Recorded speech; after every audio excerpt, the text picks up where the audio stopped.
Hi, my name is Anna Jacyszyn, and I'm a curious mind who wants to meet interesting people. That's why this show is called Whattaya Say with Anna J. So, should we go and meet somebody interesting? Hello, and welcome to Whattaya Say with Anna J. And, well, I'm Anna Jacyszyn. I have a really fun show today. My guest is an actor, a screenwriter, a filmmaker, an educator. I met her a few years ago, actually, when she presented a one-woman show for Kelowna Fringe Festival called Rock Bottom. And ever since then, well, she was the pick of the Fringe, and I wrote about her because I wrote some stuff for the paper. And she's here, the gorgeous, the talented Fawcett. Hello. Hi. I am so happy that we get to have this conversation. Our paths have crossed a couple of times, and I've always said, I want to talk to you more, but you have these and I have this, so now we're in a situation where I get to actually talk to you. Yes, here we are. Yes. It's exciting. Oh, well, thank you for saying that. So I'm going to go back a little bit in order to set up what's going on with you now, because I really love how you're teaching, you're working, you're crafting, you're creating. But I mentioned Rock Bottom this was a story about your life. This was a one-man show about your childhood, and it was kind of a dark one because you were a professed alcoholic before the age of 18, before you could even drink alcohol. Mm-hmm. So hitting that, what made you kind of think now is the turning point that I want my life back? I don't want to be a victim. I want to be a creator. Tell me a little bit about that, and then we'll set that up is that okay? Yeah, of course. Okay, good. Fabulous question. So I was an artsy, nerdy kid. And so I didn't ever feel like I fit in, especially growing up in Kelowna, where at the time, it's better now, but they didn't have a lot of arts. So I didn't, I always loved the arts and was creative. But when I found drugs and alcohol at a fairly young age, that gave me the confidence that I was always lacking. So I took to it very quickly. Yeah. And in hindsight, I'm actually very grateful that I went so hard, so young, because I don't think I would have stopped had I not. But there was a series of rock bottoms, which is why I wrote that show, that led me to quitting at age 18. But the main thing that, in my heart and soul, in here, even though I had all this exterior bottoms and, my health wasn't good and I wasn't functional, I couldn't go to school. I had dropped out and I was already behind a year. Right. And I would put myself in situations that teenagers do when they're under the influence constantly. Yeah. But the main thing was I had this feeling like if I continue this way, I'm probably not going to live that long, obviously. But I wasn't able to be creative when I was under the influence. I wasn't one of those artists that does stuff and is able to make a masterpiece. I could never do that. And I think when I was that age, that was probably also part of the draw, because I idolized these people that it seemed like they were able to function that way and create art that way. And I just couldn't. And so I knew that if I wanted to do this, I didn't know how it would look. I just knew that I'm a performer. I like to do all these different things. I knew that if I wanted to achieve those things, I would not be able to do that if I was using drugs and alcohol. So Yeah. in a nutshell, art and acting and performing has really kept me sane. And once you cleaned that side of you, what was the one thing the thing that inspired you went, oh my God, I can write again, or oh my God, I can act, or what was the little glitter moment that dropped inside of you that now you decide that you've started moving forward? I think I just, in that moment of realization, it was more like an internal realization of my spirit, right? And soul, wherever you want to call it. And it took me a while to find acting again. I had done it as a kid. And in my first few years of sobriety, I was still very young. So I tried singing, I tried dancing, I tried, I belly dancing. I did a bunch of different stuff. And what happened was I moved to Vancouver to pursue music, ended up dropping out of that school. I'm I've never been one to finish a program. I've finished a program once. Yeah. Because it wasn't the right one for me, and I found this method acting class. Right. That's part of the thing that I wanted to ask you, actually. Yeah. Because you were, you found a technique called the Meisner technique. And I know that through my research, it says acting is living truthfully under imaginary circumstances. So that's the motto of Sanford Meisner. So what was it that stuck with you?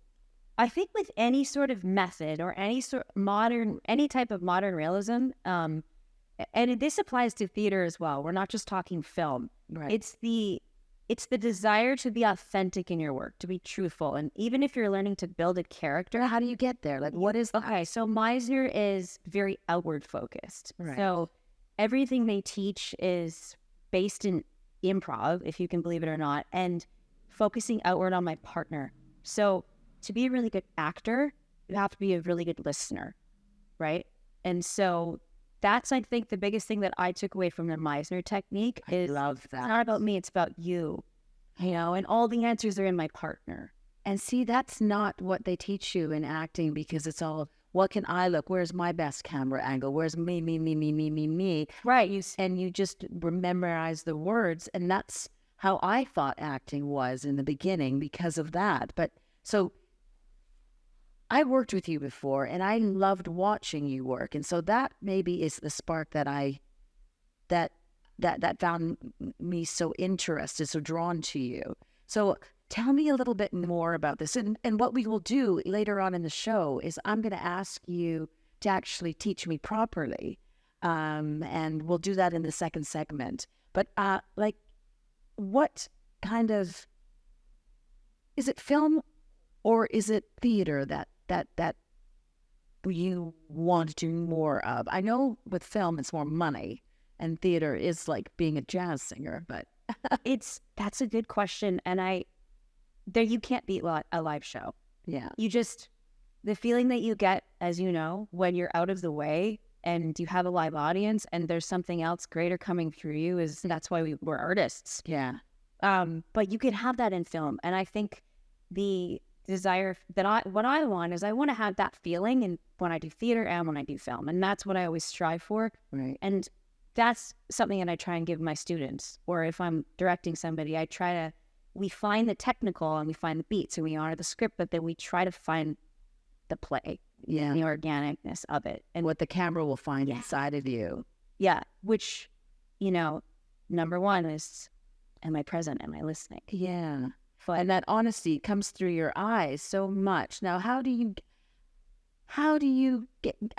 work that? Like, tell me a few things so that when we do the show, when we do our little segment, because I love that listening, but like, how does one listen when they have to remember their lines and their camera angle, and how do I stand in front of here? What do I do?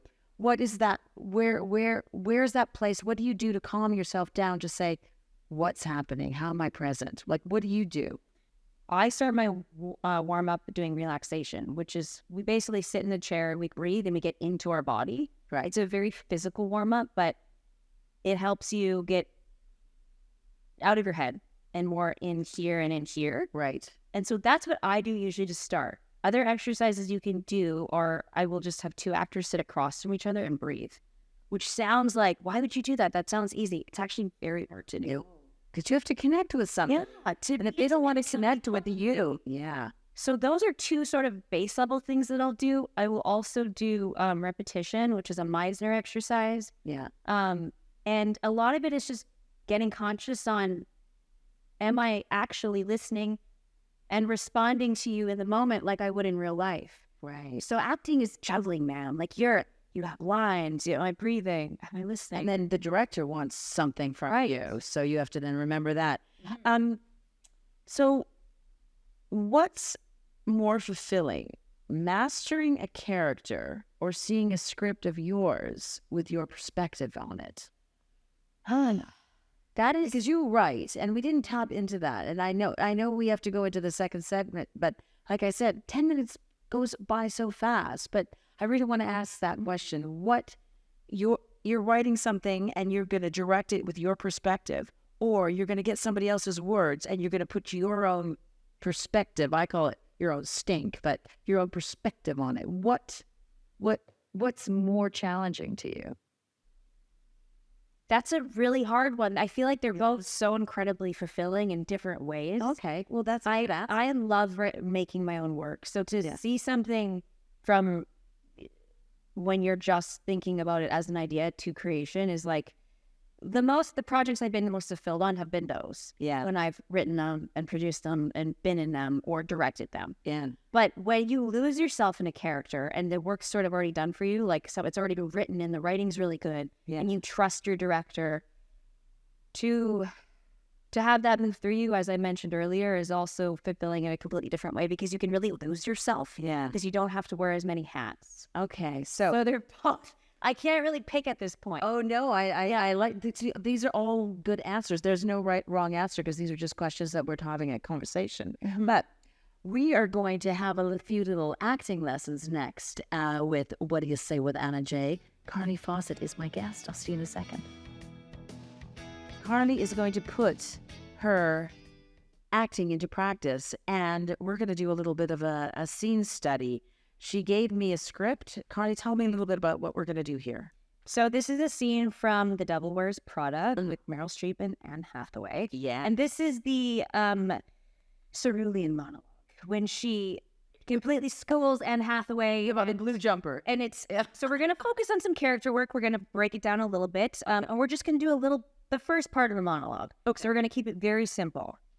All right. So, tell me, should I just read this first? Yeah, I think you go from right here and just focus on this and that. All right. And that'll be enough for today. So I'm Miranda Priestley. Yes. I'm the boss. You are the boss. So the first question you want to ask yourself, you've got a script, is, okay, what's my status? Right. Am I better than, less than, equal? And in this case, you are Better than. absolutely. So right away, it's going to change how you stand. Yeah. Oh, did you notice I just did this? Yes. And I'm reading the assistant, so I'm going to be a little bit more weird and awkward and like out of my depth. Okay. And the second thing you want to ask yourself is, who am I talking to? So if you walk into an audition as an actor and you have a reader that's beside the camera that you've never met before, what you want to do to prep for that in order to make your audition personal is find someone in your life, and do not be ashamed to admit this, guys, we all have it, that you have felt in a social situation that you know more, right? So, or it could be somebody that you coach or that you teach, and then your job as the actor is to find what you think you know more. Okay. So you're bringing in a substitution of a person. And the third question you want to ask yourself is, what am I talking about? Right. So clearly in the script, we're talking about fashion, high fashion, runway modeling, all of that. But you, Anna, because you're in the arts and you know jazz, I would suggest maybe for your substitution in the language, you pretend you're talking about jazz. Okay. Because that is something you know more about than me. And your tone is a little bit different. And I'm getting this. So the sentences that I'm going to be reading is, you go to your closet and you select, I don't know, a lumpy blue jumper, for instance, because you're trying to tell the world that you take yourself too seriously to care about what you put on your back. And use me. Use what I'm wearing. I'm going to stand here. And what you're going to do is you're actually going to pick me apart. Right. If you like my outfit, I don't care. Okay. Find something that you don't like. Okay. I'm going to pretend that you're wearing a mangy blue jumper. Great. Okay. So we're just going to take it slow. You're going to read it and we'll break it down. Okay. So you go to your closet and you select, I don't know, a lumpy blue sweater instead of it, for instance, because you're trying to tell the world that you take yourself too seriously to care about what you think or wear on your back. But what you don't know is that sweater is not just blue. It's not turquoise. It's not lapis. It's actually cerulean. Okay, that was very good. Yeah? I was like, what notes am I going to give her? So this character is obviously very easy for you. It's in your wheelhouse. That's why I did it. So now that you've read it, I would say you can take your time a little bit more. You see how there's dots right here? So those dots in the text indicate a breath. for a beat. Okay. So I mentioned, with Miranda, her cruelty is very easy. Sometimes when an actor is new or green, they'll go to a script where they think they're supposed to be angry or, have higher status, and they'll muscle the anger. They'll muscle the, I'm going to put you in your place. But you already did this naturally, so I sort of just want to bring it out of you a little bit more. Okay. Find the ease in that, and taking a breath and finding your thoughts before you say the line Right. will help you get there. So A lot of your give you an bars that example. you select. Okay, yeah, you too. So I've just laughed at you. I've scoffed. And you've clocked that as my boss. And I want you to take a beat and say the word you, and then take another beat. So it's going to go like this. You go to your closet and I don't know, pick out a sweater that you say is blah, blah, blah, blah, blah. But I want you to sort of ease into it and find your thoughts. Because if you rush through it and you're supposed to be the person of status, it actually won't land like you are. It'll be sort of like, I'm just saying all my words, trying to get them out, and they all kind of come off the same. In trying to remember. Okay. So, So, think about this. You go to your closet and you pick out, I don't know, how about a blue sweater? And you're trying to tell the world that you don't care because that blue sweater is on your back. But what you really don't know is that sweater, it's not blue. It's not turquoise. It's not aquamarine. It's not lapis. It's actually cerulean. It's actually cerulean. It's actually But that's exactly what I mean. Easy because cruelty. even if I say the word wrong, I'm so right in my conviction. Exactly. Okay, you tell me how to do. Now you do the next one because I want you to do it, and then we'll wrap it up. You go to your closet and you select, I don't know, that lumpy blue sweater, for instance, because you're trying to tell the world that you don't take yourself too seriously and you don't care about what you put on your back. But what you don't know is that sweater is not just blue. It's not turquoise. It's not lapis. It's cerulean. You're also blithely unaware of the fact that in 2002, Oscar de la Renta did a collection of cerulean gowns, and I think it was Yves Saint Laurent, wasn't it? Who showed cerulean military jackets. I think we need a jacket here. So what I tried to do, I watched you and I'm like, I have to show up, Anna. I'm just listening. I'm reacting to your listen. See, I learned what you said in our conversation. So what I did was I just took the note I gave you, which is, even though this is a cold read, I'm going to try to honor those beats and find my thoughts naturally. Yeah. But then I'm going to put another layer of, I'm going to use my room and my eye line. So I have my camera A would be this one. Yeah, that's my coverage. Yours would be this one. I'm going to be aware as the actor that my camera is here and my light is maybe somewhere over here. And so when I stop in the monologue and when I ask questions to my posse, right, more than two people in this scene, I'm going to actually refer to them as that someone who's my camera right. Oh, right. So you could never look really into the camera. Correct. What is that? Why is that? Just quickly. Well, it depends on it. Well, it's because this whole thing of acting is private and public. So we don't really break the fourth wall in modern acting. Oh, right. Depending on the film. I actually just shadowed a director on a movie where they spoke into the camera and it was hilarious. But as a general rule in modern film, we don't look directly into the camera. We will avoid it. Well, I'm going to look straight into this camera and I'm going to say, we're going to be back for our What Do You Say question A right after this. But I hope we've learned a little bit about acting because you were born to act. Yes. See you in a minute. So we're back for our final segment with Carly Fawcett. And this is the segment where it's the What Do You Say with Anna J question A. And I ask 15 questions, and I've asked all my guests the same questions, but always the answers are different because everybody's different. So are you ready to be probed? I'm so ready. Okay. Carly Fawcett, the best sandwich. A chops cheese, which you can find at any deli in New York City at any time of the day. What's a chops cheese? It's the greasiest sandwich ever, but I think it's like roast beef and cheese, and it's toasted, and it's kind of like a panini, but it's not. Oh, chops. And it sounds terrible, but it's actually so good. It's exactly It's in New York City, like what? staple. Okay. Yeah. Well, okay, let's all go to New York City then. Yes. What's the one thing that you own that you should really throw out? A blouse that doesn't quite fit. Why? Because the buttons. I find buttons and blouses can be. But you love this blouse, or it's silk, or it's a in designer? a closet, and I'm like, why do I keep these? Ah, They're cute, but okay. wearing them. I want to see it. Scariest animal. Probably a wild cat, like a puma or a tiger, something that you don't hear coming and that will pounce. Yeah. Okay. Yeah. Apples or oranges?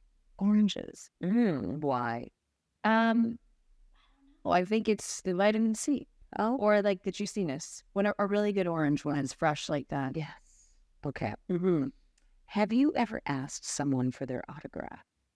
I had to think about that because I did see the questions earlier. But I think I have to say no, and I'm like, why? Because I would love that to get someone to ask me that. And I think it's because I always get nervous. I'm like, I don't want to bug them. Oh, Yeah. I used to have everybody. I had an autograph book when I was young. Yeah. What do you think happens when we die? I'm a firm believer in reincarnation and the afterlife and all kinds of woo. So Okay. I'm multiple things, probably. I like that. Mm-hmm. Favorite action movie? What's it called? You tell me. Guardians of the Galaxy. Oh, really? Yeah. Oh, cool. Okay.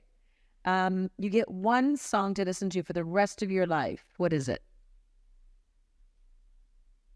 I have to say Under the Bridge by the Red Hot Chili Peppers because it has a good one. Yeah, it has a lot of emotional significance. Yeah, it's cool. Favorite smell? Okanagan Lake in the summer, first thing in the morning. Like it's a sweet smell that you get at like 6 a.m. I like that. Mm-hmm. Least favorite smell? Probably body odor. Right. That is a real problem. Nobody's ever said that, and that is so true. But then sometimes I really like a stinky. And I'll go on. Stop. It's not about me. Flat or sparkling? Sparkling. Most used app on your phone? Instagram, baby. Oh, okay. Describe the rest of your life in 5 words. Well, it's not 5. I think it's 7. Okay. But do what you love and success will follow. And I'm telling myself that. That's great. Affirmations. I tell myself things like that all the time. And I know if you don't believe them, then your blood will resonate to that karma. Mm-hmm. What number am I thinking of right now? 6. 67. But I started with a 6. I was like, 6. It's got to be bigger. 7. Ooh. And also telepathic, you can add that. I like. Okay. Final question. Do you think that Kelowna needs a new performing arts center? Yes. Yes. Good. Absolutely. Well, we've probed you, Carly Fawcett. We know so much more about you. Thank you so much for hanging out with us here at Whattaya Say with Anna J. Did you have fun? I had a blast. All right. Thank you so much, and I'll see you the next time. My name is Anna Jacyszyn. Whattaya Say?